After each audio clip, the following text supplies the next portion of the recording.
ಇರ್ಬೋದು ಅಥವಾ ಡೀಸೆಲ್ ಇರ್ಬೋದು, ಪೆಟ್ರೋಲ್ ಇರ್ಬೋದು, ಗ್ಯಾಸ್ ಇರ್ಬೋದು, ಪ್ರತಿಯೊಂದು ಅಗತ್ಯ ವಸ್ತು ಕೂಡ ಬೆಲೆಗಳು ಗಗನಕ್ಕೇರಿದಂತ ಸಂದರ್ಭದಲ್ಲಿ ಕಾಂಗ್ರೆಸ್ ಪಕ್ಷ 2023ರ ಚುನಾವಣೆ ಪೂರ್ವದಲ್ಲಿ ಏನಾದ್ರೂ ಕೂಡ ನಾವು ಸಹಾಯ ಮಾಡಬೇಕು, ನಮ್ಮ ಬಡವರಿಗೆ ಸಹಾಯ ಮಾಡಬೇಕು, ವಿಶೇಷವಾಗಿ ಹಿಂದುಳಿದವರಿಗೆ, ಅಲ್ಪಸಂಖ್ಯಾತರಿಗೆ, ದಲಿತರಿಗೆ, ರೈತರಿಗೆ ನಾವು ಸಹಾಯ ಮಾಡಬೇಕು, ನಮ್ಮ ಹೆಣ್ಮಕ್ಳಿಗೆ ಸಹಾಯ ಮಾಡಬೇಕು ಅಂತೇಳಿ ಗ್ಯಾರಂಟಿ ಯೋಜನೆಗಳಂತಂದು.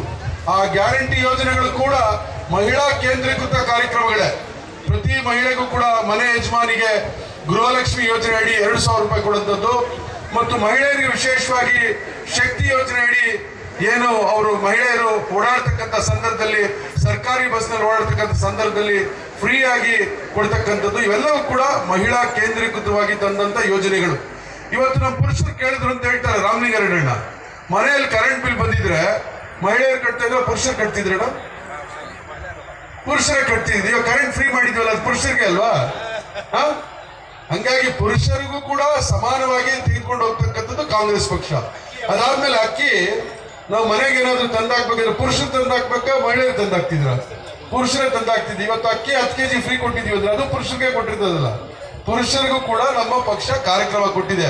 ಪಾಪ ಪತ್ರಿಕೆಯಲ್ಲಿ ವರದಿ ಮಾಡೋರು ಕೂಡ ಅರ್ಥ ಮಾಡ್ಕೊಳ್ಬೇಕು, ಕಾಂಗ್ರೆಸ್ ಪಕ್ಷ ಪುರುಷರಿಗೂ ಮಹಿಳೆಯರಿಗೂ ಸಮಾನವಾಗಿ ಕಾರ್ಯಕ್ರಮಗಳು ಕೊಡ್ತದೆ. ಆದ್ರೆ ಹೆಚ್ಚು ಮಹಿಳೆಯರಿಗೆ ಯಾಕೆ ಕೊಡ್ತದೆ ಅಂದ್ರೆ, ಇವತ್ತು ನಮ್ಮ ದೇಶದ ಒಟ್ಟು ಜನಸಂಖ್ಯೆಯಲ್ಲಿ ಇವತ್ತು ಮಹಿಳೆಯರು ಹೆಚ್ಚು ಸಂಖ್ಯೆಯಲ್ಲಿದ್ದಾರೆ.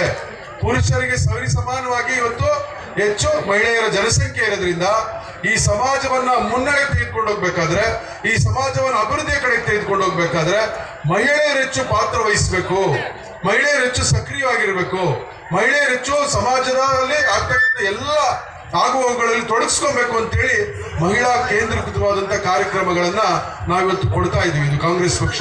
ಹಂಗಾಗಿ ಇವತ್ತು ವಿಶೇಷವಾಗಿ ಮಹಿಳೆಯರಿಗೆ ರಿಸರ್ವೇಶನ್ ಅನ್ನ ಕರ್ನಾಟಕ ರಾಜ್ಯದಲ್ಲಿ ಎಲ್ಲ ಸ್ಥಳೀಯ ಸಂಸ್ಥೆಗಳಲ್ಲಿ, ಅದು ನಗರ ಸ್ಥಳೀಯ ಸಂಸ್ಥೆಗಳಿರ್ಬೋದು, ಗ್ರಾಮೀಣ ಭಾಗದಲ್ಲಿ ಸ್ಥಳೀಯ ಸಂಸ್ಥೆಗಳಿರ್ಬೋದು, ಎಲ್ಲ ಸ್ಥಳೀಯ ಸಂಸ್ಥೆಗಳಲ್ಲಿ ಇವತ್ತು ಮಹಿಳೆಯರಿಗೆ ವಿಶೇಷವಾಗಿ ಮೀಸಲಾತಿಯನ್ನು ತಂದು ಅವಕಾಶಗಳನ್ನ ಮಾಡಿಕೊಟ್ಟಿರ್ತಕ್ಕಂಥದ್ದು ಕೂಡ ಇವತ್ತು ಕಾಂಗ್ರೆಸ್ ಪಕ್ಷ.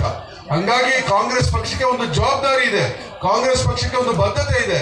ಅದನ್ನು ಅರ್ಥಕೊಂಡು ಇವತ್ತು ಕಾಂಗ್ರೆಸ್ ಪಕ್ಷದ ಒಬ್ಬ ಮುಖಂಡರಾಗಿ ಇವತ್ತು ನನಗೆ 68,000 ಮತ ಹಾಕಿದ್ದಾರೆ ಈ ಮುಳಬಾಗಿಲು ತಾಲೂಕಿನಲ್ಲಿ.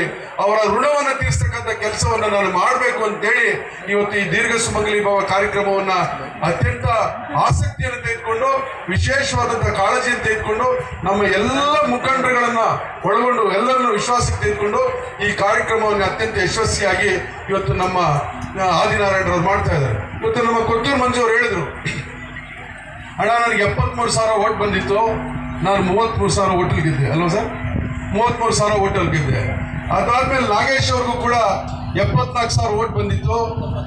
ಇಲ್ಲ ಸರ್, 74 ನೋಡಿದ್ರೆ ನಾಗೇಶ್ ಅವ್ರಿಗೆ 74,000 ಓಟ್ ಬಂದಿತ್ತು, ಅವರು ಕೂಡ ಗೆದ್ರು. ಆದ್ರೆ ನಮ್ಮ ಆದಿನಾರಾಯಣ ಅವ್ರಿಗೆ 68,000 ಓಟ್ ಬಂದಿದೆ. ಅಂದ್ರೆ ನಮ್ಮ ಓಟ್ ಏನ್ ಕಡಿಮೆ ಆಗಿಲ್ಲ, 3-4,000 ಒಂದು 5-6,000 ಓಟ್ ಕಡಿಮೆ ಆಗಿದೆ. ಬಿಟ್ರೆ ನಮ್ಮ ಓಟು 2018ರಲ್ಲಿ ಯಾವ ರೀತಿ ಇತ್ತು, 2013ರಲ್ಲಿ ಯಾವ ರೀತಿ ಇತ್ತು, 2023ರಲ್ಲಿ ಇದೆ. ಆದ್ರೆ ಎಲ್ಲೋ ಒಂದ್ ಕಡೆ ನಾವು ಚುನಾವಣೆ ಮಾಡ್ತಕ್ಕಂಥದ್ರಲ್ಲಿ ಎಡವಿದೀವೇನೋ, ಹಂಗಾಗಿ ಇವತ್ತು ನಾವು ಆದಿನಾರಾಯಣರವರು ಸೋಲನ್ನ ಕಾಣಬೇಕಾಯ್ತು. ಆದ್ರೆ ಸೋಲಿಗೆ ಧೃತಿಗೆಡದೆ ಸೋಲನ್ನ ಮುಂದಿನ ಗೆಲುವಿನ ಮೆಟ್ಟಿಲನ್ನಾಗಿ ಮಾಡ್ಕೊಳ್ಬೇಕು ಅಂತೇಳಿ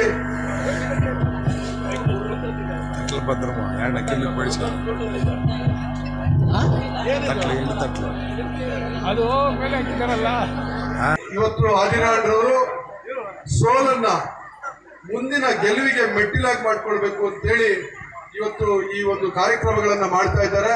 ನನಗಂತೂ ಕೂಡ ಬಹಳ ಸಂತೋಷ ಆಯ್ತು. ನಾನು ಕೂಡ ಬರಬೇಕಾಗಿತ್ತು, ವೇಮಗಲ್ನ ಚುನಾವಣೆ ಪ್ರಚಾರದಲ್ಲಿ ಇರಬೇಕಾಗಿದ್ರಿಂದ ಅವತ್ತು ನಾನು ಮತ್ತು ಮಂಜಣ್ಣ ಮಾತನಾಡ್ಕೊಂಡು ಅವರು ಕೂಡ ಇರ್ಬೇಕಾಯ್ತು ವೇಮಗಲಲ್ಲಿ. ಇಲ್ಲ, ಆದಿನಾರಾಯಣರವ್ರ ಜೊತೆಗೆ ನಾವು ನಿಲ್ಲಬೇಕು. ಹಂಗಾಗಿ ನೀವು ದಯಮಾಡಿ ಮುಳಬಾಗಿಲಿನ ಉದ್ಯೋಗ ಮೇಳಕ್ಕೆ ಹೋಗಿ ಬನ್ನಿ, ನಾನು ಇಲ್ಲಿ ವೇಮಗಲ್ನಲ್ಲಿ ಇರ್ತೀನಿ ಅಂತೇಳಿ ಅವತ್ತು ಬರೋದಕ್ಕಾಗಿಲ್ಲ. ಬಹಳ ಅಚ್ಚುಕಟ್ಟಾಗಿ ಈ ಒಂದು ದೀರ್ಘ ಸುಮಂಗಲಿ ಭವ ಆಗ್ಬೋದು, ಉದ್ಯೋಗ ಮೇಳ ಆಗ್ಬೋದು, ಈ ರೀತಿಯ ಏನು ಜನಮುಖಿ ಸಮಾಜಮುಖಿಯಾದಂತಹ ಕಾರ್ಯಕ್ರಮಗಳನ್ನ ಇವತ್ತು ಅತ್ಯಂತ ಯಶಸ್ವಿಯಾಗಿ ಮಾಡ್ಕೊಂಡು ಬರ್ತಾ ಇದ್ದಾರೆ. ಹೀಗಾಗಿ ಮುಂದಿನ ದಿವಸಗಳಲ್ಲಿ ಇನ್ನಷ್ಟು ಒಳ್ಳೆ ಒಳ್ಳೆ ಕಾರ್ಯಕ್ರಮಗಳನ್ನು ರೂಪಿಸೋದ್ರ ಮೂಲಕ ಈ ಭಾಗದ ಜನರ ವಿಶ್ವಾಸವನ್ನು ಗಳಿಸಿ ಈ ಭಾಗದ ಎಲ್ಲ ಮುಖಂಡರನ್ನ ಒಟ್ಟಾಗಿ ತೆಗೆದುಕೊಂಡು ಹೋಗೋದ್ರ ಮೂಲಕ 2028ರ ಚುನಾವಣೆಯಲ್ಲಿ ಕಾಂಗ್ರೆಸ್ ಪಕ್ಷ ಇವತ್ತು ಮುಳಬಾಗಿಲು ಕ್ಷೇತ್ರದಲ್ಲಿ ಗೆಲ್ತಕ್ಕಂಥ ಎಲ್ಲ ಅವಕಾಶಗಳಿರೋದ್ರಿಂದ ನಾವೆಲ್ಲ ಕೂಡ ಒಗ್ಗಟ್ಟಾಗಿ ಕೆಲಸ ಮಾಡಬೇಕು.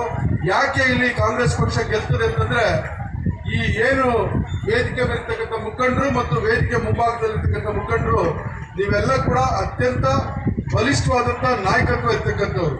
ನೀವೆಲ್ಲ ಕೂಡ ಇವತ್ತು 2008ರಲ್ಲಿ ಕಾಂಗ್ರೆಸ್ ಅನ್ನು ಗೆಲ್ಸಿದ್ರಿ. ಇಲ್ಲಿ 2013ರಲ್ಲಿ ಮಂಜುನಾಥ್ ಅವರನ್ನು ಗೆಲ್ಸಿದ್ರಿ. ಮಂಜುನಾಥ್ ಅವರು ಅವತ್ತು ಪಕ್ಷೇತರರಾಗಿ ನಿಂತಿದ್ರು ಕೂಡ ಅದು ಕಾಂಗ್ರೆಸ್ನ ಗೆಲುವೆ. ಇಡೀ ಕಾಂಗ್ರೆಸ್ ಅವ್ರ ಜೊತೆ ಚುನಾವಣೆ ನಡೆಸಿದ್ರು.